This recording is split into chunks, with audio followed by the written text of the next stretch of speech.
What if I told you the lottery, the game built entirely on chance, the dream that has fueled millions of fantasies, was secretly rigged? That behind the flashing lights, the bouncing ping-pong balls, and the billion-dollar jackpots, there lurked a man who cracked the code of luck itself? It sounds impossible. It sounds like fiction, and yet it happened. This is the story of Eddie Tipton, the man who hacked the lottery. For decades, Americans have clung to lottery tickets like golden keys to a better life. $1 down, the promise of millions back. Hope wrapped in a tiny slip of paper. It was supposed to be fair, incorruptible, shielded by technology and oversight. After all, luck can't be tampered with, can it? Enter Eddie Tipton. To most people, he was just another computer guy, quiet, forgettable, the kind of man who blended into the background of office life. But behind his ordinary appearance, Tipton held the digital keys to one of the most powerful gambling machines in the world. As the Director of Information Security at the Multi-State Lottery Association, better known as MUSL, Tipton's job was to guard the very heart of the lottery, the random number generators that made winning truly random. He wasn't just close to the system, he was the system. The irony was chilling.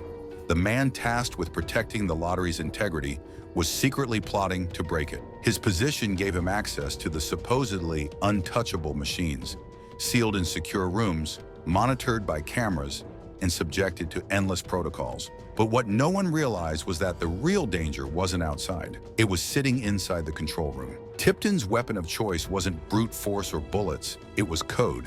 Malware so small, so invisible, it erased its own tracks after it ran. He designed self-deleting programs that would manipulate the outcome of random draws on specific days, at specific times. The world thought the numbers were generated by pure chance, but Tipton knew exactly when they'd fall. It was as if he'd bent probability itself to his will.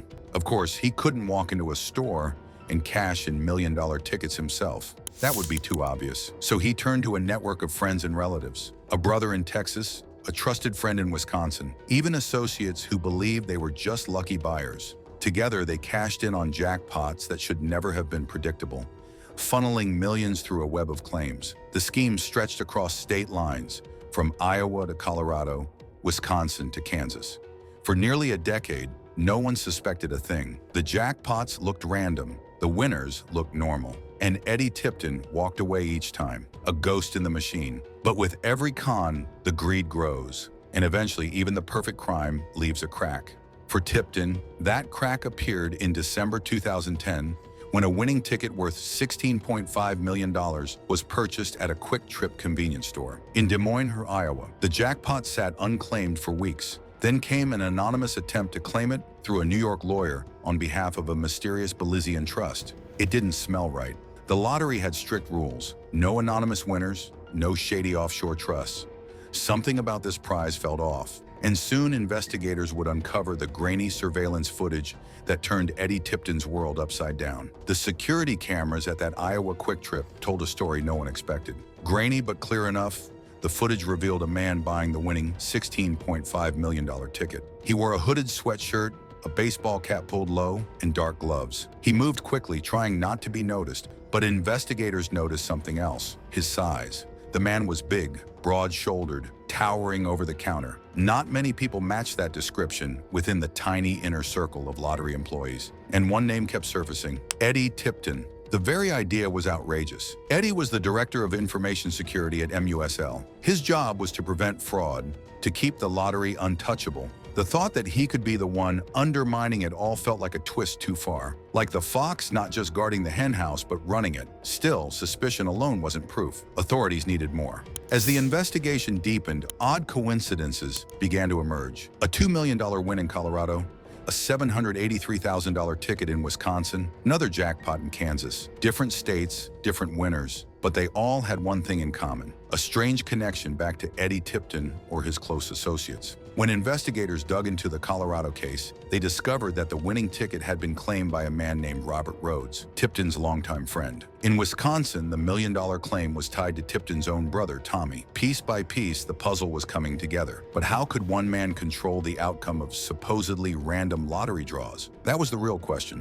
The answer lay buried inside the machines Tipton had spent years overseeing. At the heart of MUSL's security system were random number generators, computers designed to spit out unpredictable results. Except they weren't as unpredictable as everyone believed. Tipton had installed a tiny program that only activated on 3 particular days of the year: May 27th, November 23rd, and December 29th. On those days at certain times, the numbers weren't random at all. They were predetermined, carefully arranged by Tipton's code. Even more ingenious, the malware was designed to delete itself after the draw, leaving no evidence behind. To outsiders, everything looked clean. To Tipton, it was a perfect trick of mathematics and timing. He could walk into a store on the right day, at the right time, and buy a ticket that was guaranteed to win. Luck wasn't luck anymore. It was programmed. By now, investigators had enough to suspect Tipton, but not enough to convict. The case needed a breakthrough. That came when a lottery official reviewed the surveillance video of the 2010 Iowa jackpot one more time. The man in the footage wasn't just large. He had a distinctive walk, a way of moving his arms, stiff and heavy, like a man who carried his size with effort. People who knew Eddie Tipton instantly recognized it.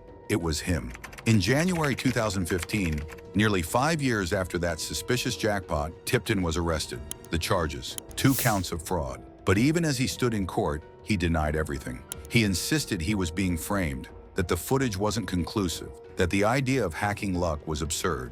Yet the evidence kept piling up. A digital forensics team uncovered fragments of his malicious code buried in the lottery's computers. Testimony from his friends and family linked him to multiple winning tickets. The net was tightening. By the summer of 2015, the verdict came down. Eddie Tipton was guilty. He was sentenced to 25 years in prison. His brother Tommy and his friend Robert Rhodes were also convicted for their roles in the scam.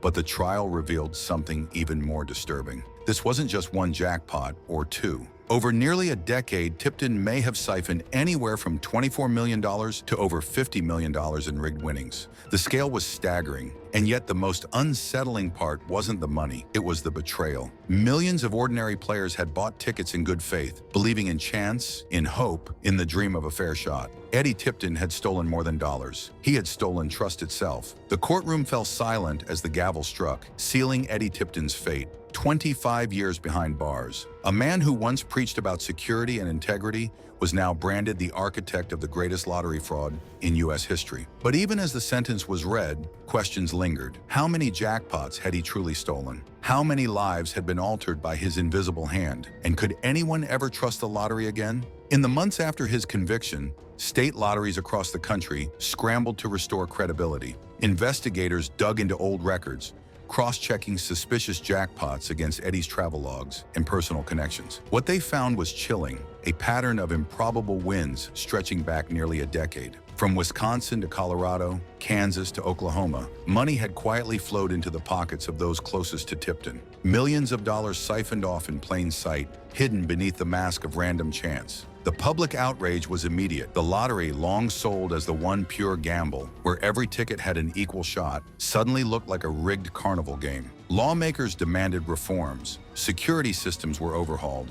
New protocols required multiple independent checks, redundant software audits, and stricter surveillance. But the damage had been done.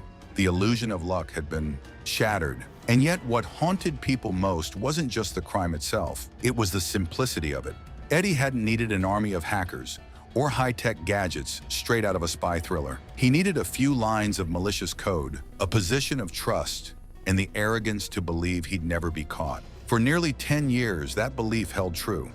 In prison, Eddie eventually confessed to parts of his scheme. He admitted altering software, manipulating random number generators, and conspiring with friends and family to cash in tickets. But even in confession, the full scope remained murky. Some jackpots went untraced, some tickets unclaimed, leaving behind an unsettling mystery. Did we ever truly uncover all of his wins, or were there millions more hiding in plain sight? Beyond the headlines, Tipton's scam forced people to wrestle with a deeper truth about trust. If even something as sacred to chance as the lottery could be corrupted, what else could be bent and twisted by those with enough access? Banks? Elections? Systems we depend on every single day? The story of Eddie Tipton wasn't just about stolen jackpots. It was about the fragility of faith in institutions. At its core, the lottery was supposed to embody randomness, the great equalizer. A janitor had the same odds as a CEO, A farmer had the same chance as a millionaire. The only currency was luck. But Eddie Tipton proved otherwise. He showed that with insider knowledge, with a few keystrokes, even luck could be hacked. And maybe that's the most unsettling legacy of all. Because in the end, the scam wasn't just about numbers or money, or even the betrayal of millions of players. It was about rewriting the very rules of chance. Eddie Tipton didn't just rig the lottery, he rigged the idea of fairness itself. So the next time you see a jackpot climb into the hundreds of millions and you picture yourself holding that golden ticket, remember this story. Remember the man who walked into a gas station in Des Moines, bought a slip of paper, and tried to steal a fortune with nothing more than computer code and confidence. The lottery promised that anyone could win, but Eddie Tipton proved something darker. Even luck can be an illusion. And sometimes the house doesn't just win, the house is rigged.